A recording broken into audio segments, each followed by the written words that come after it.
This is a technological showcase set in the world of The Witcher 4.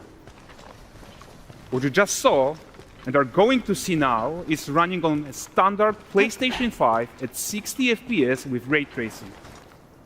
So in the game, you'll be playing as Ciri, a professional monster slayer, a witcher. She explores the world and hunts down monsters for coin. The region we are in is called Kovir, and you'll get to explore it in a game. Right now, Ciri is investigating a monster, and after gathering new clues, she is heading back to a nearby village.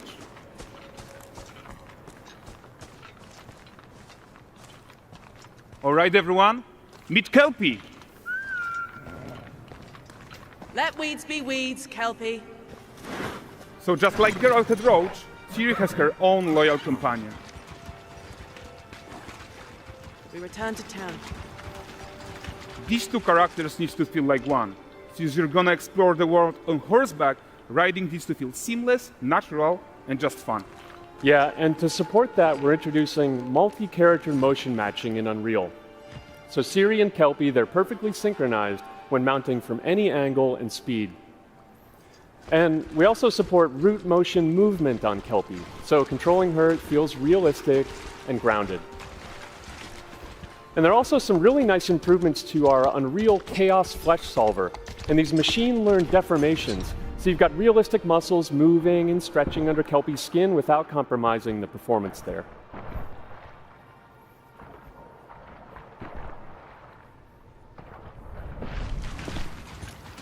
So let's leave Ciri behind for a second and talk about the world itself. So much of the Witcher world is natural, organic, especially Kovir with its dense forest and wild nature. Yeah, and wild nature is hard. And with Nanite geometry, we've freed artists from so many of their old constraints. But we don't want to rest until everything we do in Unreal has that same spirit of freedom. There's always more work to do. And foliage is a huge piece of that puzzle. So we are excited to introduce Nanite foliage. And in order to achieve gorgeous foliage density everywhere, while still being memory efficient, fast to render, we believe that a new idea was needed. So instead of the same card approach we've been using for the past 20 years, artists should be free to take a nanite approach to foliage, modeling every single leaf and pine needle. And the old LOD tricks of the past, they needed a complete rethink. And in their place, it's a new adaptive voxel representation in Nanite. It's volumetric, it's fully 3D, it is super fast to render. And these dense clusters of triangles turn into these cubes, which at a distance, they're no larger than a pixel, and they react to the changing light of our dynamic sun and our shadows, and they allow artists to render whatever amount of foliage is needed to achieve their vision without compromise. And no compromise means how ambitious we are when it comes to bringing our vision to life with incredible visuals. But more than that, together with Epic, we created faster way to load the world. We can now bring in more content more quickly for the smoothest possible experience as we fly down to catch up with Ciri.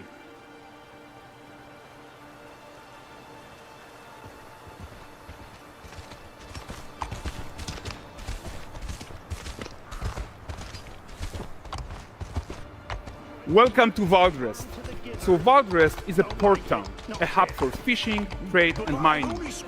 It's one of those places where you can meet shady characters or overhear gossip from other lands. It's also where Ciri took on her current contract. High-tech, let's leave Kelpie here and explore the marketplace and food. I'm so excited we can finally show you some of this stuff. Let's see what Valdrest has to offer. Not her again. Not even at the land Exeter Fair. Now, 9 gazes while I present him with a fish. For the furry rascal will often wait, and the fair's weight grants good fortune.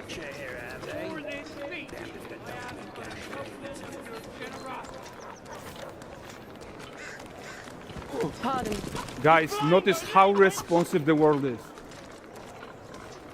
Character actions directly affect what happens around you, sometimes even setting off chain reactions. Everything is working together.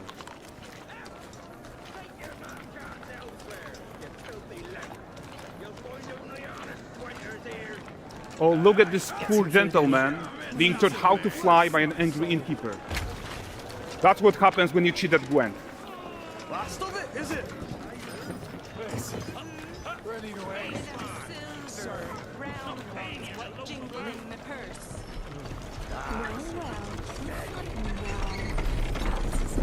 Okay, so this is the guy who gave the series quest his own. Like you probably suspect, he has his own agenda in all of this.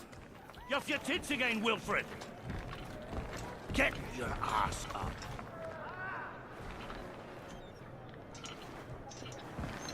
A typical day's toil. Who in? Witcheress. What news of my wagons? No eternity is taking that damn salt to arrive. I found them. And, well, suffice to say, they'll not reach you. As for the salt, I found not one speck. I presume this comes as no surprise to you. Now. Kavir's smuggling trade is of no concern to me. Shush, shush, shush. The manticore that flattened your cart and devoured your men, quite the opposite. Manticore? No, them winged hellspawn dwell in the arse end of Creighton. Not here. While Siri decides what to do about that merchant, let's take a look at the character technology that powers this marketplace. Why don't we listen in on these fishmongers? They're selling their wares, chatting up customers. Morning, catch this is. Won't find none fresher. Rugged me ladies after one of them. Comes. Get this cleaned and gutted for you. You mind, dearest? Into seeing something more. Got mackerel cod, all Braxton's finest. And there is tons of tech at play here, even in this simple market stall. MetaHuman tools, improved Unreal Smart Objects, Chaos Cloth, and more. Yeah, and all of this exists to make sure that the gap in quality between Siri and NPCs is as small as possible. Yeah, and closing that gap, it's not just about fidelity, right, but also authenticity. They should react to changes in the world around them. But the prisoner in Pillory isn't exciting enough for Valdrest. Let's grab everyone's attention with a circus.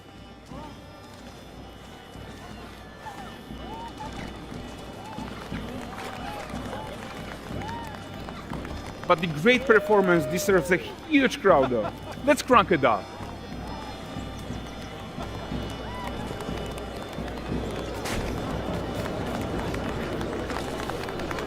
So you are seeing tons of optimizations here to many of Unreal systems, including an entirely new Unreal animation framework, allowing us to fit easily in our 60 FPS budget, not just in rendering, but also with room to spare on the game thread.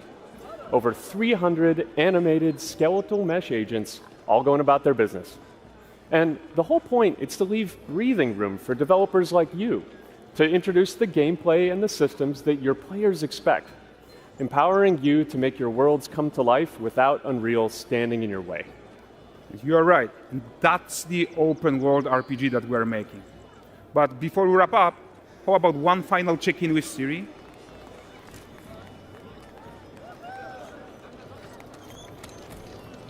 We are making this game to be the most immersive and ambitious open world Witcher game ever. And we are making this a reality thanks to our work on Unreal with the team at Epic. I think what we are doing together is going to bring in a new generation of open world RPGs, and I'm so proud of what we accomplished so far. We are too. So we're almost done, but before we go, here's a small gift for all Witcher fans. A first look at Lanexeter.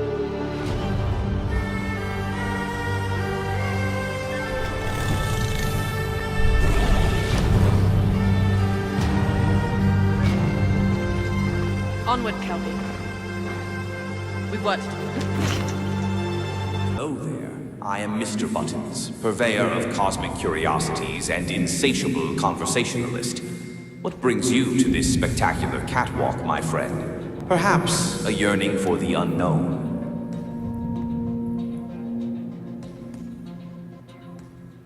What is this place?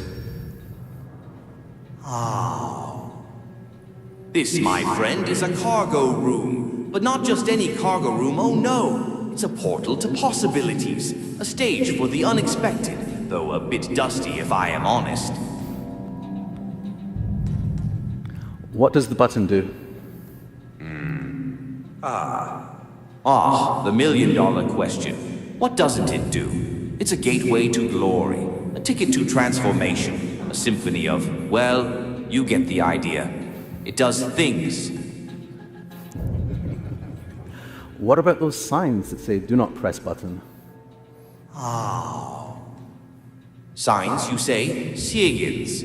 Mere suggestions from those who lack imagination. After all, rules are made to be gently nudged aside. Wouldn't you agree? This feels pretty risky. We have a big audience here and even a live stream. Risk? My dear friend, where is your sense of adventure? Think of the views, the followers. Besides, a little danger spices things up, don't you think? Why be normal? No, we're going to get out of here. Let's go.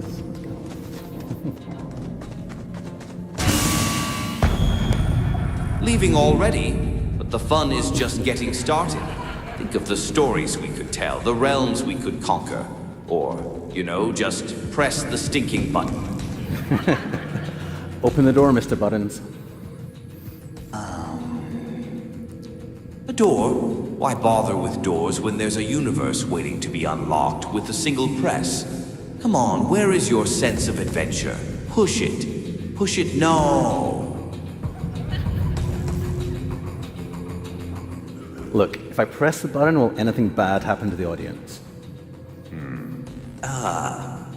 Bad things. To the audience? Heavens, no. Unless you consider witnessing pure, unadulterated awesomeness a bad thing.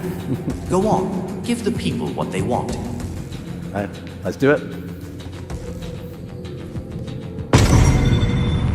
The audience, what will they think?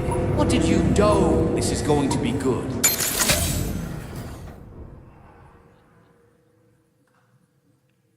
Hey everyone! Get ready to build bigger and create faster. Unreal Engine 5.6 is here. Create 60 FPS open worlds that run seamlessly on current generation hardware.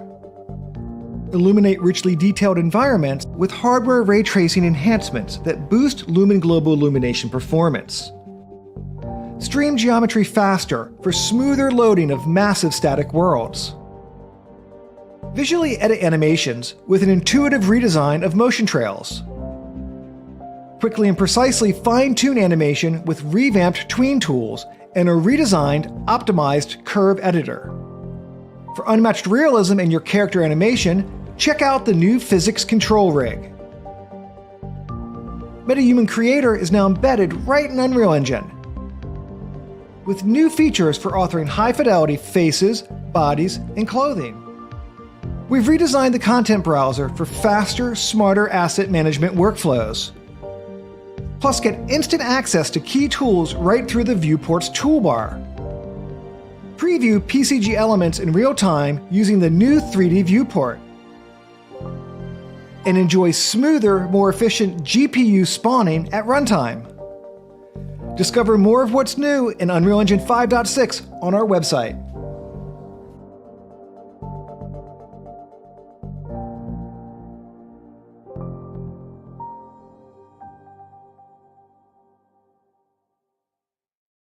Hey everyone, great to be here in Orlando. I spent a lot of time on this demo, so I'm happy to be the one to talk about what went into the 5.6 release.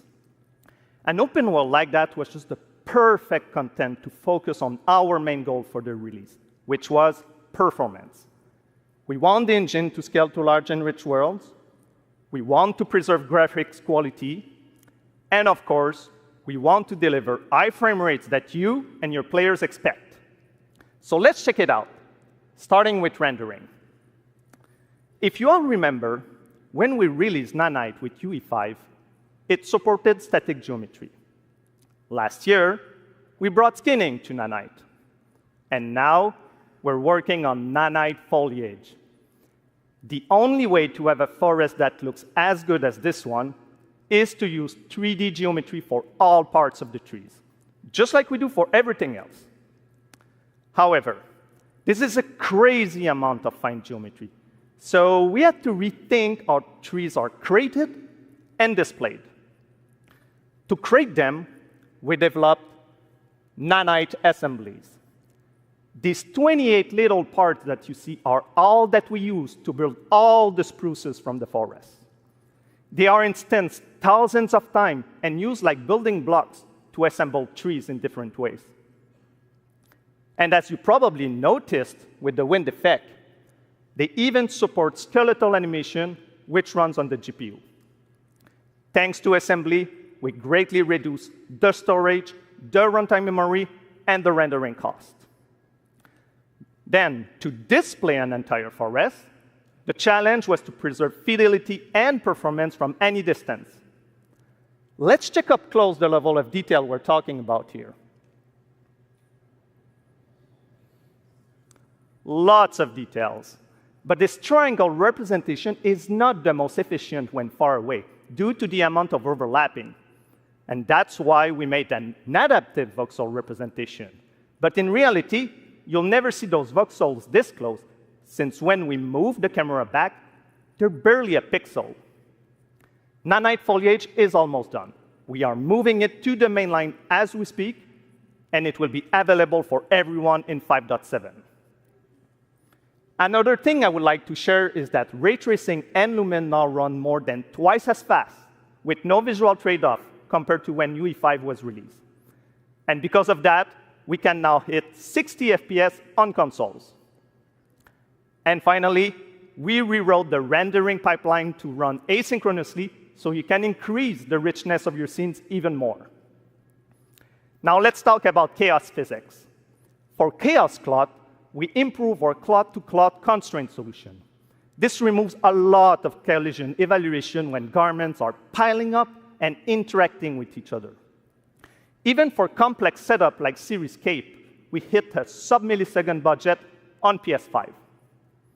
With Chaos Flash, we introduce procedural muscle activations to make deformation and motion more natural. Your artist will still have control over tetrahedral simulation and train ML models that run fast in real time. We now support the baking of fluid surface data into lightweight assets to be played back at low cost.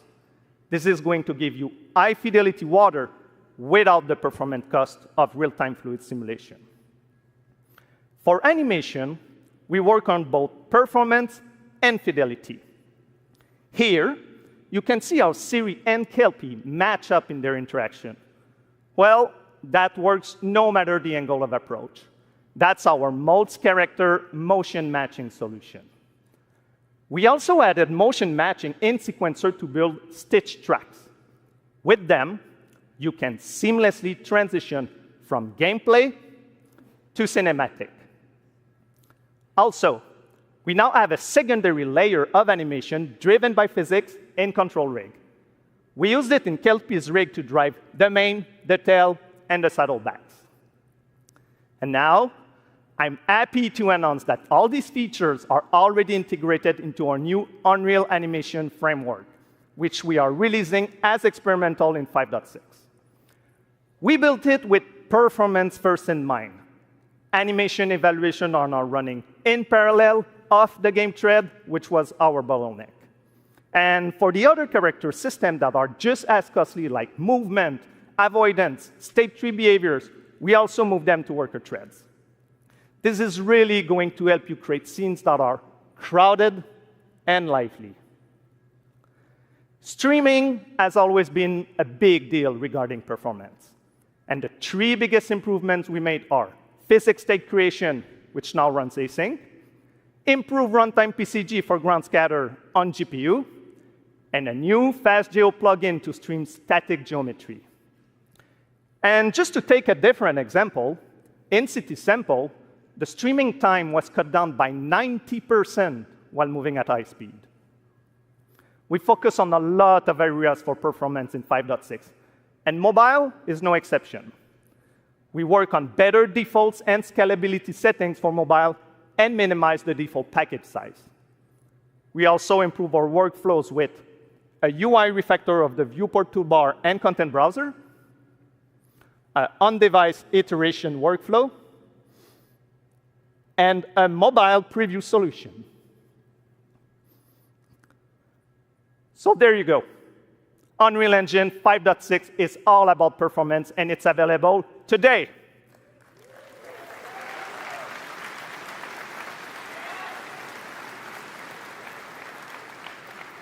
Please go enjoy the tech talks and session we have for you guys and come chat with us.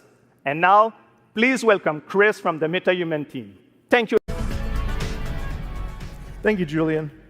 MetaHumans may only be a few years old, but we are seeing them everywhere, powering everything from games and AI agents to film, television, cultural heritage, and more. What you've seen so far is just the beginning. The creativity and innovation coming from the community continues to inspire us. It reminds us why we build these tools in the first place, to make it easier for everyone to tell stories that matter. Now we're entering the next chapter, expanding how you create and animate metahumans with flexible workflows that help you move faster and work smarter. To walk us through some of the biggest features in this release, please welcome filmmaker and virtual production pioneer, Matt Workman.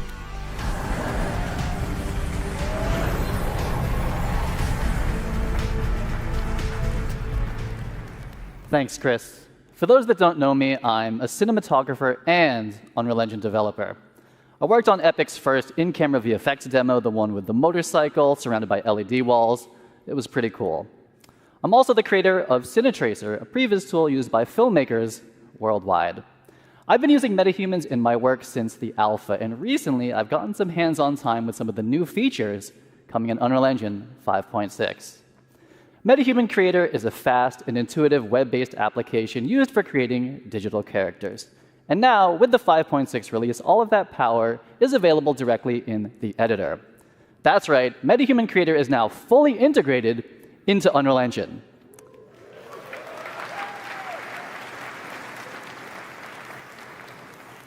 I think it's pretty cool, too. You can create and work with MetaHumans directly in your project, keeping everything connected and in context. And with the new character assemblies, MetaHumans are built locally, making it even easier to integrate them directly into your pipeline. MetaHuman Creator is one of Unreal's first cloud-enhanced tools. It means you work locally, but for heavy lifting, tasks like generating high-quality textures or building our complex face and body rigs, we leverage MetaHuman Cloud services, which deliver high-fidelity results without ever leaving the editor. And in 5.6, local assembly reduces the average MetaHuman export time from 15 to 20 minutes down to 2 or 3. The team tackled all this while dramatically expanding the core representation model and significantly improving visual fidelity. Basically, you can make even more diverse characters, they all look better, it's frickin' fast, and it is in Unreal Editor on your local machine. And while those are all major improvements, we're just starting to scratch the surface here. MetaHumans have always had amazing facial customization, and now Epic is bringing that same level of control and realism to the entire body. In UE 5.6, MetaHumans get a major upgrade with the new parametric body system, letting you blend between different presets or fine-tune proportions using real-world measurements like height, inseam, shoulder width, and even muscle mass. And here's the best part. As the body changes, so does the clothing. The new Unreal Outfit asset automatically adapts garments to the character's body, all in real time, no matter the proportions. As someone who's built these kind of assets before, I can tell you this used to mean manually creating and managing every body variation. The new system does give you the flexibility to create different sizes, and if you do, it will pick the closest match and fit that to the character for you. It makes building a wide array of production-ready characters faster and a whole lot more scalable. Yeah, I'm super excited to see what people do with the new outfit system. And that actually brings us to our next announcement. Starting today, MetaHumans and their accessories are available on Fab, Epic's one-stop shop for digital assets. This is the new MetaHuman channel on Fab, and there's already some great artists and studios sharing and selling content there. I'm going to shift gears for a minute. Matt, do you remember when we unveiled MetaHuman Animator a couple years ago? Of course. I consider myself MetaHuman's #1 fan, and I'm also guilty for being eternally online. So, of course, I saw that demo, and of course, absolutely loved it. Some of my industry friends, they thought it was sorcery. We went from capture to final results in a couple minutes, and it made high-quality facial animation accessible to everyone. Well, today we are taking it to the next level with a focus on real-time animation. We scoured the galaxy to find the best talent to demo these tools, and I think Matt has found just the right character for the job.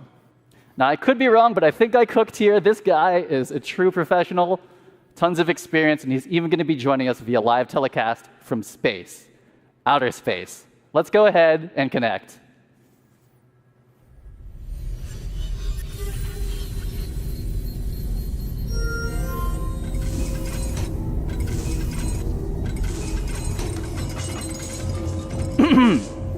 Hey, Blue! Dude, Matt! This is amazing! I'm making nachos in my nuclear-powered air fryer. Anyway, I was about to munch on this before the keynote. What's up?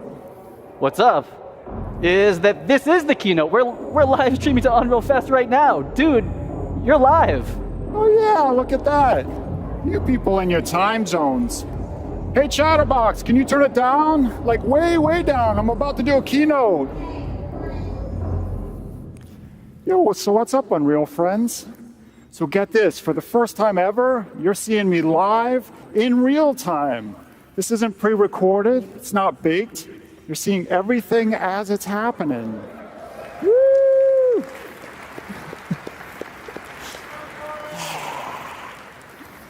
And it's all thanks to MetaHuman Animator. Just check out my alter ego, Corey. He's down there on stage with you guys, and as you can see, our movements are mirrored within milliseconds. Even the smallest expressions are beautifully articulated. Yeah. And look, he's not even wearing a helmet or a suit. I'm telling you, the possibilities are getting crazy. Now I can live chat with fans, take my stand-up act on the road, perform Macbeth. Okay, maybe not Macbeth. But the real truth is, the power of live performance is in all the happy accidents. Honestly, most of my best stuff happens when things go, a little sideways. Nuclear core instability detected. Case in point, trusting my beautiful nachos to a DIY nuclear-powered air fryer. Hey, Corey, come on out here.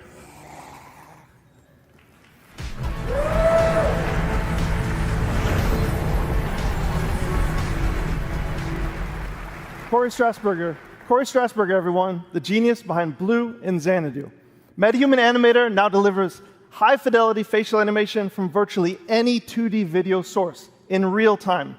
Whether you're driving the performance of your favorite character or calling into keynotes from low Earth orbit, the sky is the limit when it comes to breathing life into your characters. And speaking of that, Corey was just driving Blue with a consumer webcam and markerless motion capture from the Captury. Corey, let me be the first to congratulate you on Blue's VTuber debut right here at Unreal Fest. And by that, I mean that this is the first time we're seeing MetaHuman Blue puppeted live, and he looked incredible on the big screen. And I know we've said this before a couple times, but I still can't believe that that level of facial quality is possible from a tiny consumer webcam. It's just absolutely crazy. Yeah, thanks, Matt. It is, man. It's all mind-blowing.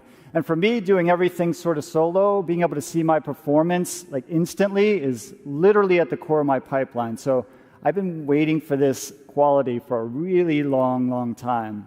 And Chris, thanks to an amazing collaboration with the MetaHuman team, Blue is finally pure MetaHuman. And so with all the other crazy stuff that you guys are elevating, I think Xanadu is about to level up in a big, big way. So thank you guys. You guys rock. Awesome, man. It's been awesome. I'd like everyone to give a round of applause to Corey and Matt, and thanks for showing everyone. Thank you. Thank you, Matt. The fan. More and more momentum with mobile devs who are capitalizing on the increasing player demand for high-performance and immersive mobile games. One team that's leading the way in UE5 mobile development is Infold Games, whose gorgeous game Infinity Nikki offers a unique blend of fashion and adventure. Please welcome Zhishuan Ding to the stage to tell you more.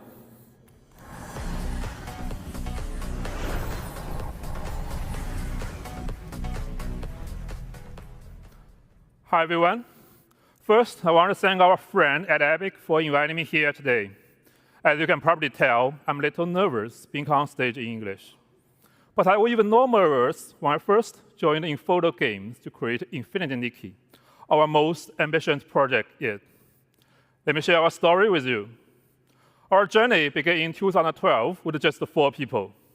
Here are the games released before starting Infinity Nikki in 2021, and we still update all of them today. These were mobile-only games focused on dress-up and interactive story gameplay. We could have stayed comfortably inside space, but we didn't want to. We want to create a life beyond amazing. That means crafting new experience no one has ever imagined. That means pushing far beyond current generation technology to deliver a game that not only looks stunning, but stay emotionally touching for years to come. That means Infinity Nikki, our first Unreal Engine 5 cross-platform game with over 20 million downloads at launch, largely driven by mobile. We began ideating during the pandemic. Infinity Nikki is about finding a peace in a cozy open world, bringing happiness to everyone. Dress Up is not just for style, it's a way to interact with the lively world, alone or with friends. From a technology view, our pillars should many impossible things at once. High-fidelity graphics that supports outfit customization, even in corporate mode, with over 1,000 outfit parts and more than 100 colors per character. A huge map full of fine details for deep beauty, perfect for close-up camera shots. And it must run smoothly on our platform. For all players, big goals. We had never launched a cross-platform game before, but we promised our community, our partner, and Nikki that we will give it our all. Yes, it was crazy. Unreal Engine 5 is about making crazy ideas real. We had a debate, even I hesitated. But with Unreal Engine 5, Infinity Nikki's vision came to life. Lumen gave us movie-quality lighting in real time. Open world tools like Word Partition help our team of over 1,000 people stay creative and work well together. Unreal Engine 5's new rendering help our team bring amazing visuals to mobile devices. Thanks to Epic support, we made it happen. Now let's take a look at the open world. We want to make a detailed, exciting world for players to explore. Our first map covers 400 square kilometers, with dense vegetation and a dynamic ecosystem. We had to make sure memory and performance were never compromised, especially on mobile. Unreal Engine let us build a cross-platform GPU rendering system. With smart GPU culling and a level of detail control, draw core and triangle stay in budget on all devices. You may wonder why we put so much care into these details. I want to share a fan story that shows what Unreal Engine 5 means for our players, beyond outfits and open world. This is a true story from our fan, Xin Shiqiao. My mom and I play Infinity Nikki differently.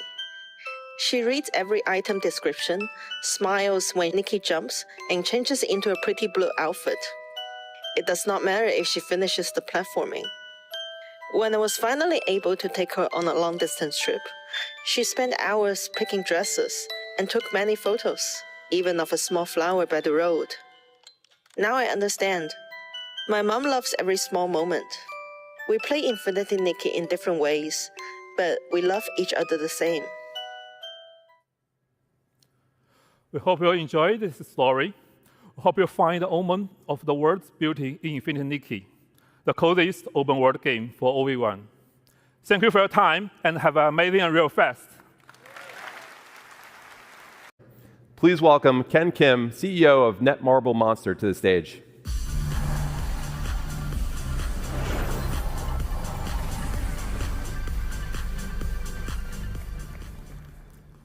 Hello, everyone. Excited to be here today. I'd like to first thank Epic Games for this opportunity. It's a great honor to introduce our latest project here at Unreal Fest. Let me introduce Mongil Star. Mongil Star is the successor to Monster Taming, a game we first launched back in 2013. Known as Mongil in Korea, the game was a huge success, surpassing 10 million downloads just in Korea. With this new title, we aim to expand the world of Mongil by creating a vibrant living world filled with countless characters and monsters. To achieve this, we chose Unreal Engine 5, which allowed us to capture even the most subtle emotional expressions of the characters, making the world of Stardive truly come alive. This was the best choice for delivering a seamless cross-platform experience across PC, console, and mobile. One of our key goals is to provide players a whole new gameplay experience by giving each and every character deep narrative and its own unique control system. That means every time you change characters, it'll feel like you're playing a different game. And this transforms Stardive from a simple action game into a truly immersive adventure. Moreover, the monsters in Stardive are not just enemies. They can be tamed, nurtured, and become your companions along the journey. Depending on their traits, they can also be used to craft weapons or used as ingredients to cook, adding a deeper layer of strategy and connection to the game. Each monster is a living, growing creature, transforming the conventional concept of monster collecting into a meaningful, dynamic relationship. The Epic Games Store, with its global reach and strong community, is the ideal platform to connect with players around the world. And we are happy to announce that Mongil Star will be exclusively on the Epic Games Store for PC. Now, I'm excited to show you a brand new trailer from the game.